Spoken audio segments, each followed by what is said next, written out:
Have you ever noticed how some people seem light, free, almost untouchable, but inside they carry a whirlwind that no one sees?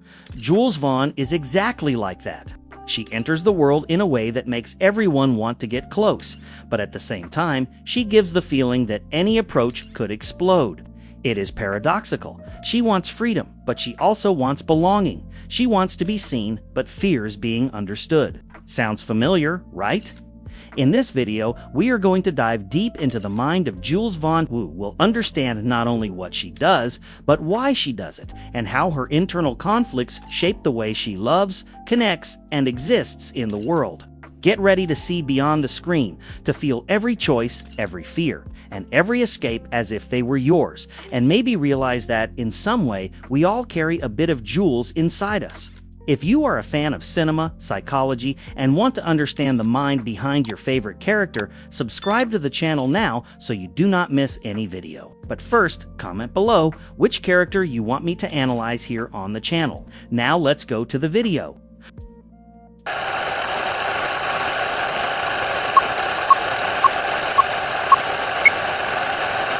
Jules Vaughn always enters the scene like the type of person who seems to carry a sunset in her chest.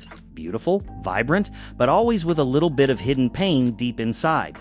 Those who watch from afar swear that she is pure lightness, almost ethereal, as if nothing could really hold her. But when you look closely, and that is exactly what the viewer does, you can feel that she grew up, trying to rebuild herself in pieces. Every color choice, every city change, every distant look tells a bit of that delicate emotional origin. And that is exactly where everything begins to make sense, or almost. From a very young age, Jules learned to live between two worlds, what she wanted to be and what others tried to make her be. And, let's be honest, that alone is already a giant battle.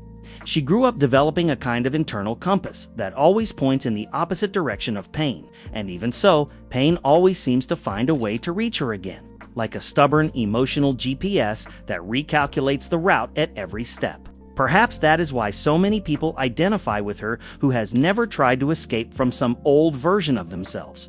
When she presents herself to the world with that slightly mischievous smile and almost theatrical courage, it is not just style, it is pure psychological defense.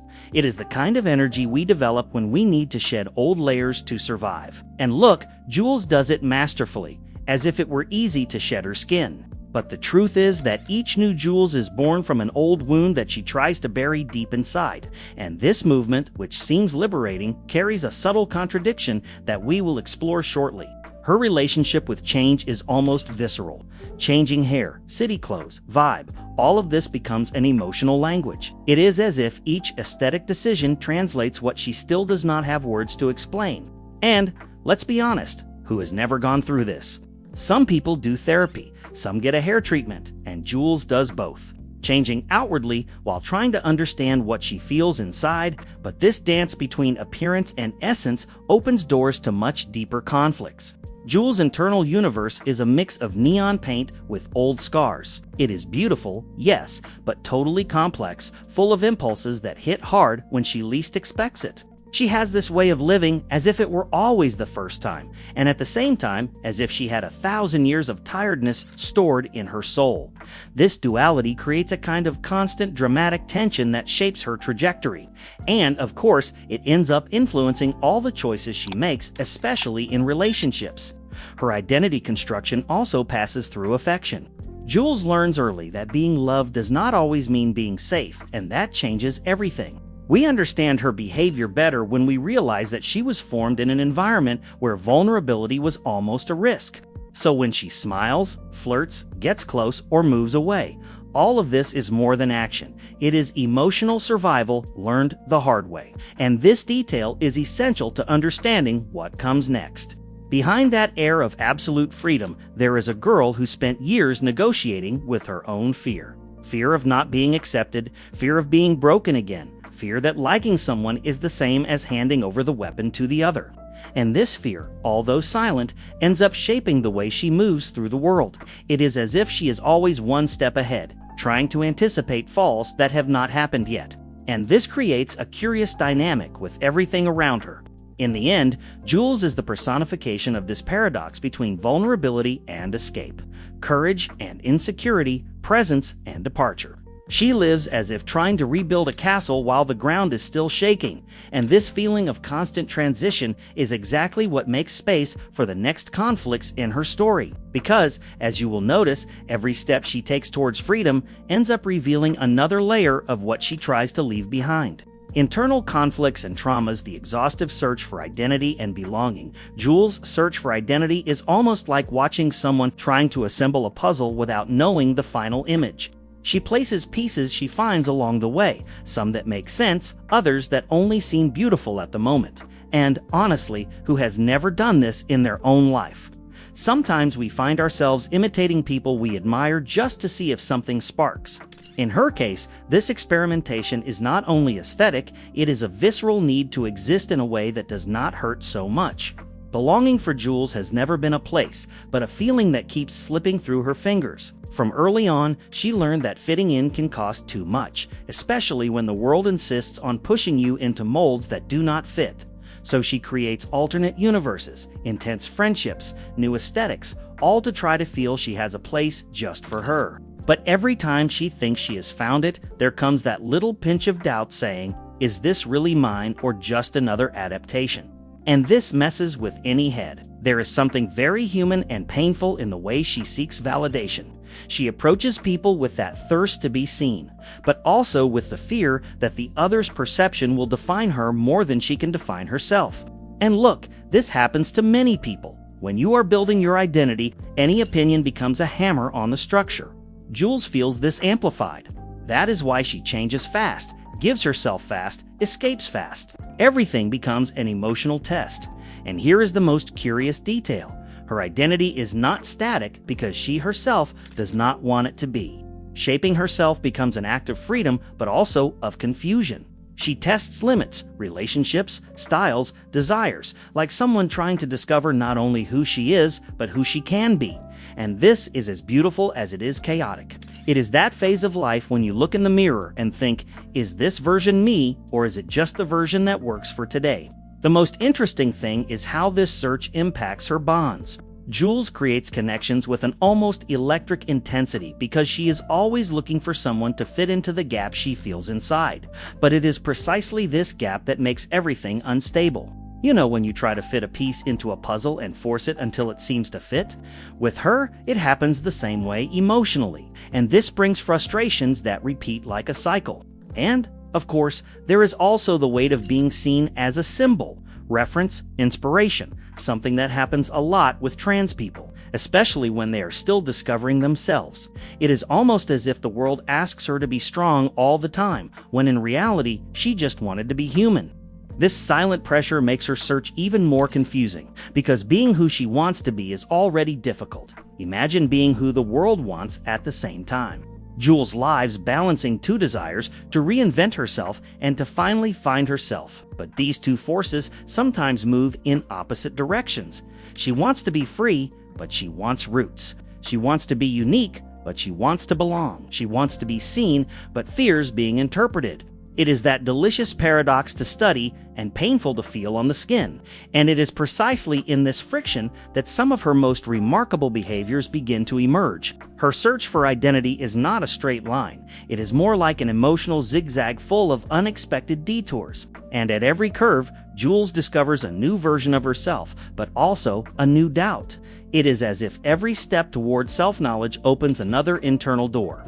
And, without realizing it, she begins to confuse identity with movement, something that will reverberate even more strongly in the next major emotional conflict coming up. The exhaustive search for identity and belonging, Jules' search for identity, is almost like watching someone trying to assemble a puzzle without knowing what the final image is. She places pieces she finds along the way, some that make sense, others that only seem beautiful at that moment.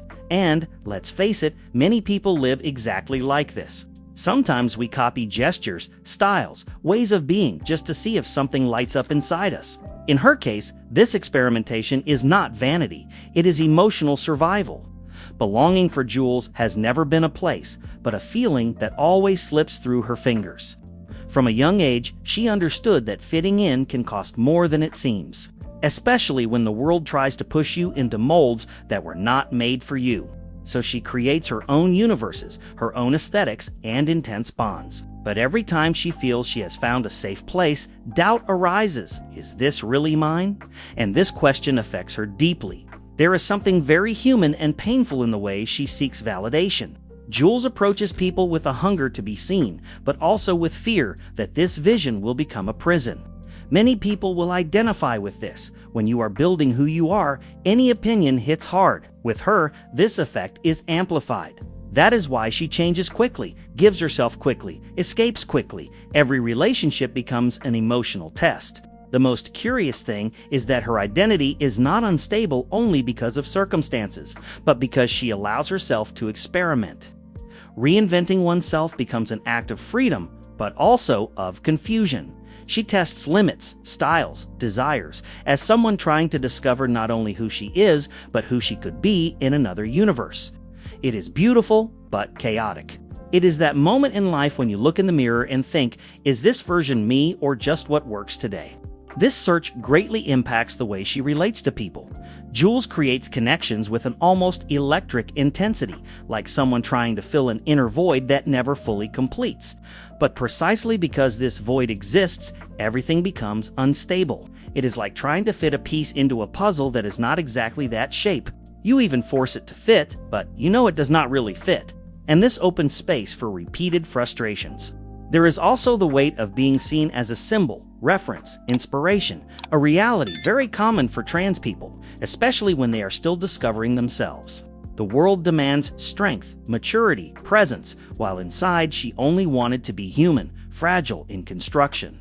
This silent pressure further confuses her search for identity, because being who she wants to be is already difficult. Being who the world expects is almost impossible.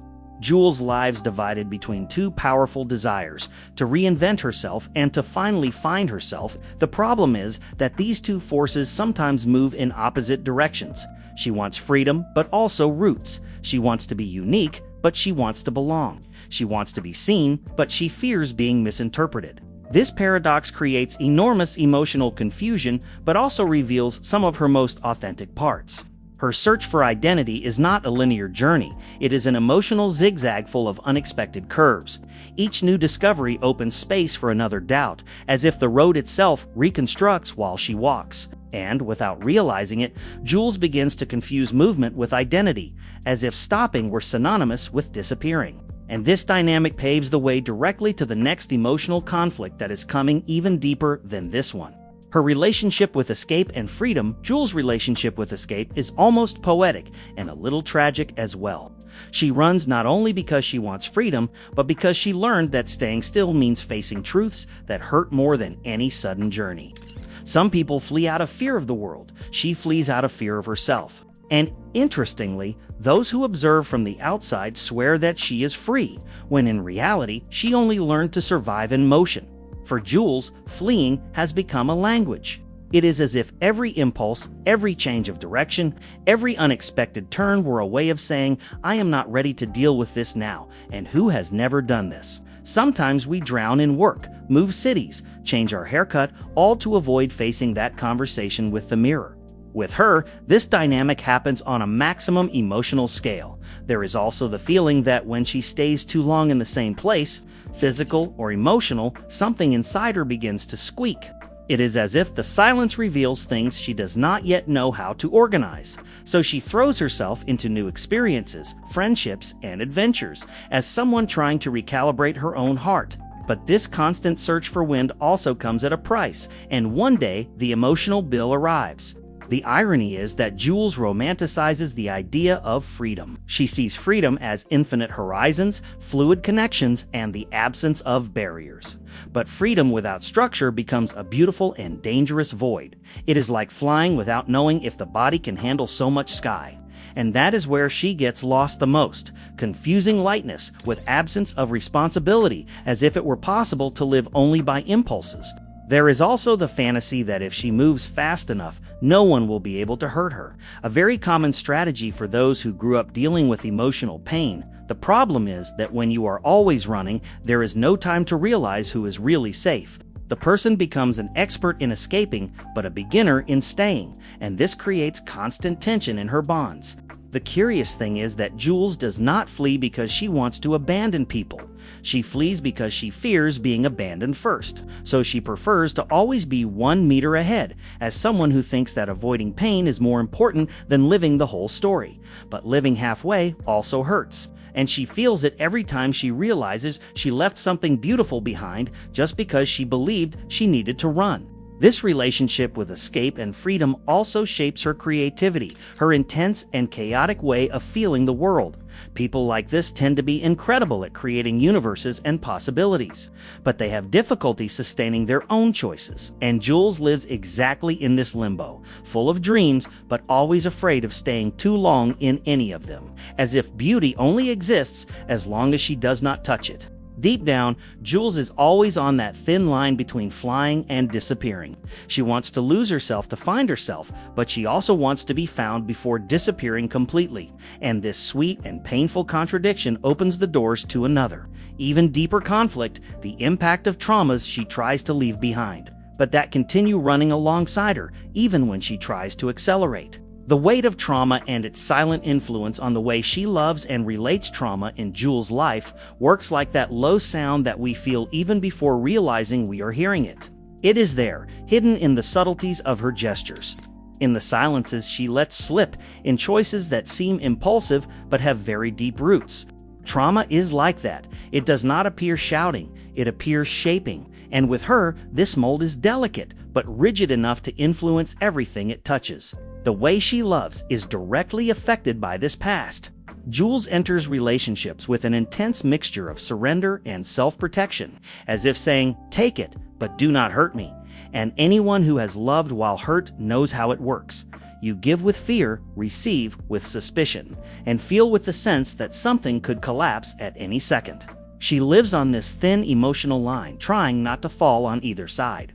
Her trauma also creates a kind of constant alert. No matter how kind someone is, a part of her is always ready to believe that history can repeat old wounds. It is like sleeping with one eye open emotionally. This tires wears down and makes her interpret small signs as big threats, not because she is dramatic, but because the body learns to survive before trusting. There is also a very strong idealization, almost like an emotional defense. When reality scares, Jules creates more beautiful versions of people, softer, safer. But idealizing is dangerous. It places the other on a pedestal and herself in a minefield, because it only takes the other human being to fail like any human for everything to collapse. And this collapse hurts as if it were a new trauma. The tendency to flee also increases with this history. Trauma teaches that staying can be too risky, so leaving becomes a way to protect herself. She leaves before someone pushes, cuts before someone cuts, distances before someone disappoints. But this protection also becomes a prison. She distances from things that could have been beautiful just to avoid possible pain that might never happen. Her relationship with affection is almost artisanal. She wants to build something beautiful, but her tools were shaped by hard experiences. So everything she does is with care, but also with fear of breaking, and this fear makes her give love halfway, even when she wants to give fully. It is like painting a picture without touching the brush too much to avoid ruining the work, even if this prevents the painting from gaining color. Her self-perception is also affected. Those who have experienced deep traumas tend to think that any problem in a relationship is their fault, or that they need to do more, be more, give more. Jules carries a bit of this feeling that if something went wrong, it is because she was not enough. And this idea is cruel because it makes the person chase love as if it were a test, not a meeting. Deep down, all she wanted was to love without fear, to be loved without weight, and to build something without the ghost of the past pulling her hand. But trauma does not disappear just because we want, it needs to be faced. And while Jules avoids this confrontation, other conflicts arise, especially the one that directly affects the way she sees others and sees herself in their gaze, something that begins to be revealed in the next chapter of our analysis. Idealization of the other and fear of real intimacy. Jules has a charming way of transforming people into enlarged versions of themselves. She looks, takes interest, notices a beautiful detail, and immediately the brain creates a bigger, sweeter, safer projection than reality allows. It is like using an emotional filter that makes everything more colorful. And let's be honest, who has never fallen in love more with the idea than the person themselves? With her, this almost becomes a defense mechanism. Idealizing the other is not a lack of lucidity, it is a necessity. She does this because, in the fantasy, people are more predictable, less dangerous, less capable of hurting. In real life, no one is that stable, and this scares Jules more than she admits. That is why she often clings to what she imagines, not to what exists. It is easier to deal with a version in the mind than with someone who can fail for real. When intimacy gets too close, Jules begins to feel that internal pressure typical of someone unaccustomed to affection without masks. Proximity demands presence, vulnerability, surrender, and all of this triggers emotional alarms in her. It is the kind of feeling that makes the body want to run even when the heart wants to stay. And this internal conflict turns affection into unknown territory. She gets close quickly because she idolizes, but also moves away quickly because she fears discovering that this perfect image does not match reality. It is a painful dynamic because it creates intense and brief relationships, where the other never has time to be who they really are. And Jules, in turn, never has time to feel safe enough to relax. It is like trying to build something beautiful in the middle of an emotional earthquake. This idealization often becomes a way to control what she cannot predict. If the other is perfect in her imagination, they do not fail, they do not leave, they do not disappoint. But no one can sustain this role for long, and when reality appears, as it always does, she feels as if she is losing something precious. But, in reality, what collapses is not the relationship, it is the fantasy she created. Fear of intimacy for Jules is almost unnoticed by outsiders. It looks like charm, like mystery, like that free spirit vibe, but it is not. It is pure fear, the kind that a person learns too early when trusting meant getting hurt. So she prefers the tension of distance over the risk of closeness. She prefers imagining to feeling. She prefers dreaming to facing. This creates a curious emotional pattern. She connects deeply with what she projects, but superficially with what is real. Intensity remains trapped in the imaginary, while practical life becomes a push and pull game. And as contradictory as it seems, this is how she tries to maintain control. But controlling too much is also a way of losing, especially when what you most want is to be understood. Deep down, this idealization reveals something much deeper about her, the difficulty of seeing herself deserving of real, imperfect human love. It is as if she believes she can only receive affection if everything is magical, extraordinary, cinematic. And this thought opens the way to another, even more intimate conflict. The struggle between who she is and who she thinks she needs to be loved, a dilemma we will explore in the next topic. The duality between self-image and social performance. Jules lives in a silent battle between the image she sees in the mirror and the image she believes the world expects from her. It is as if there are two versions coexisting in the same body, the real one and the performed one. The real one is full of fear, nuance, scars, and confusion. The performed one is light, bold, aesthetic, almost artistic, and she dances between these two versions as if trying to balance a full glass while walking on a tightrope. This social performance is not falseness, it is self-defense. She learned that being admired is safer than being truly seen, so she creates a subtle, charming, magnetic character that distracts the world from the parts of her that are still fragile. But maintaining this performance requires too much energy. It is like holding in your stomach all day. Eventually, it tires. It eventually hurts. It eventually slips. Her self-image changes depending on the environment. In some spaces, she feels powerful, almost invincible. In others, she becomes that little girl who does not know if she is enough. This emotional oscillation creates a constant sense of instability. It is as if she never knows which version will show up today. And this, of course, hinders any attempt to feel whole or consistent. Social media and the gaze of others work as amplifying mirrors in her life. When someone approves, she grows. When someone criticizes, she plummets. And this is not superficial. It is a reflection of someone whose identity is still being carefully assembled. Many people go through this without admitting it, but with Jules, everything becomes more visible because she feels every nuance of her own reflection intensely. Her performance also serves as an attempt to organize internal chaos. It is easier to control appearance, clothes, shine, aesthetics, than to control the emotions that come from within. So she dresses in courage when she feels insecure, in charm when she is sad, in freedom when she is lost. It is an emotional makeup that deceives those who see, and sometimes deceives herself.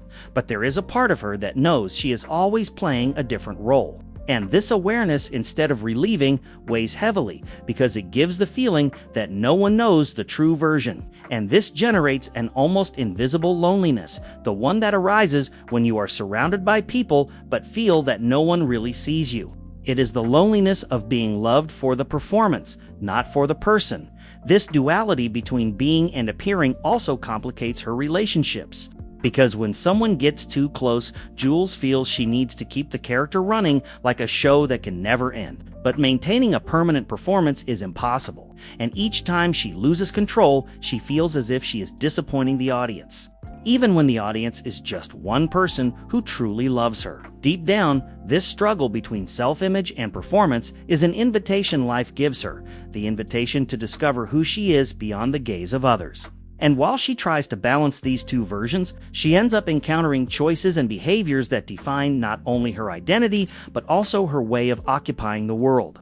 And this internal battle directly opens the space for the next topic, where all these layers begin to connect in an even bigger story. How her traumas shape her choices. All these conflicts Jules carries end up shaping every decision she makes, even the simplest ones. When she chooses someone to get close to, for example, it is not just affinity, it is a mixture of escape, search for identity, and an attempt to fill internal gaps. She relates as someone trying to balance her heart with one hand and chase away ghosts with the other, and this makes every bond intense, quick, and full of invisible layers. Her choices always carry that emotional impulse that comes before rational thought. But this impulse does not arise from nothing. It arises from trauma, from fear, from the need to belong. So while some people decide calmly, Jules decides urgently, as if needing to feel something strongly were more important than evaluating whether it is safe. And this is a pattern that repeats more times than she realizes. Her bonds also become marked by this ambivalence. She gets close with depth but becomes scared when she realizes the other person is getting too close to what she hides. It is a push and pull game that confuses those around her, but mainly confuses herself. Because at the same time she wants comfort, she feels she does not deserve it. At the same time she wants stability, she fears being trapped by it. Each relationship becomes a stage where she tries to understand who she truly is, and this weighs heavily, because when the other treats her well, Jules feels an enormous strangeness, as if it were too much love for someone who is constantly rebuilding herself. And when the other fails, she confirms old theories that she cannot trust. It is like living in an emotional labyrinth where all exits lead to the same place, a version of herself that still does not feel ready. These conflicts also make her mix intensity with connection. For Jules, if it does not move deeply, it is not real. But too much intensity can turn into a storm, and she ends up attracting bonds that start beautifully but end chaotically. She gets involved quickly, creates bonds that are too strong, idealizes, surrenders, but always with the feeling that the ground is shaking, and when it shakes, she runs before falling. The way she exists in the world also carries this mark. Jules moves as if she is still searching for her own name, as if trying to find a place where she fits completely. That is why she changes style, routine, direction with such ease. It is an attempt to discover in which version of herself life hurts less. And at the same time, to avoid anyone noticing how much she is still a work in progress inside, these conflicts even shape the way she dreams. Jules dreams big, dreams beautiful, dreams colorful, but rarely believes she can live all of this without something collapsing. So she clings to imagination as if holding a life buoy in the sea. And although this keeps her afloat, it also prevents her from placing her feet on solid ground. Because solid ground requires courage to stay, and staying is still a challenge for her. It is in this mix of light and chaos, courage and fear, escape and desire to belong, that Jules builds her way of existing. And even if she does not fully understand everything she feels, each step reveals a part of the path. But when we put all these pieces together, we realize there is something even bigger forming, a kind of emotional loop that guides her story and prepares the ground for the next chapter of this analysis.